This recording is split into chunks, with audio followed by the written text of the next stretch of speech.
Iron box അല്ല എന്ന് ഞാൻ പറഞ്ഞ നിങ്ങൾ സമ്മതിക്കോ? നീ സമ്മതിക്കോ? സമ്മതിക്കാം.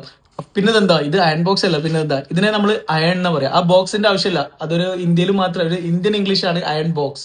ഓക്കെ, നമ്മൾ ഇസ്തിരി പെട്ടി എന്നല്ല, ആ പെട്ടിയാണ് പിന്നെ ബോക്സ് ആയത്. അപ്പൊ നമ്മൾ പുറത്തു പോകുമ്പോൾ നമ്മൾ അയൺ എന്ന് മാത്രം പറഞ്ഞാൽ മതി. ഇപ്പൊ സായിപ്പൊക്കെ അയൺ എന്ന് മാത്രമേ പറയൂ, അയൺ ബോക്സ് എന്ന് അവർ പറയാറില്ല. നീ അയൺ വെച്ചിട്ടൊരു എക്സാമ്പിൾ പറയോ?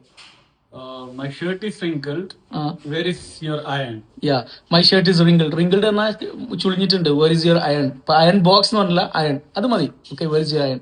അതുപോലെ തന്നെ നമ്മൾ ഈ ഇസ്തി ഇടുന്നതിനെ അയൺ എന്ന് പറയും. അതേപോലെ പ്രസ് എന്ന് വെച്ചിട്ടും പറയാം. ഇപ്പോ ക്യാൻ യു, ഞാൻ ഇപ്പൊ ഇവനോട് പറയാണ്, can you press my shirt, can you iron my shirt, രണ്ടും പറയാം. ക്യാൻ യു പ്രസ് എന്ന് വെച്ചിട്ടും പറയാം, ക്യാൻ യു അയൺ എന്നും പറയാം. അതേപോലെ ആ ഒരു ഇസ്തിരി ഇട്ടുകൊണ്ടിരിക്കുന്നത് എങ്ങനെ അറിയാം? ഹീസ് അയണിങ് ഹിസ് ക്ലോത്ത് എന്ന് പറയും, അല്ലെങ്കിൽ ഹീസ് പ്രസ്സിങ് ഹിസ് ക്ലോത്ത്സ്, അങ്ങനെയും പറയാറുണ്ട്. ഓക്കെ, അതേപോലെ നീ അയൺ ചെയ്തിട്ടില്ലെന്ന് ചോദിക്കുക. നീ അയൺ ചെയ്തിട്ടില്ല, നിന്റെ ഡ്രസ്സ് ആകെ ചുളിഞ്ഞിട്ടുണ്ട്.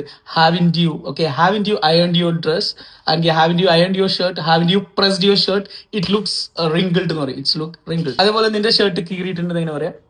Your shirt is torn. Yes, your shirt is tone എന്ന് പറയും. അതേപോലെ നിന്റെ വെയിൽ കൊണ്ടിട്ട് ആകെ മങ്ങിയിട്ടുണ്ടെങ്കിൽ യുവർ ഷർട്ട് ഈസ് ഫെയ്ഡഡ് എന്ന് പറയും.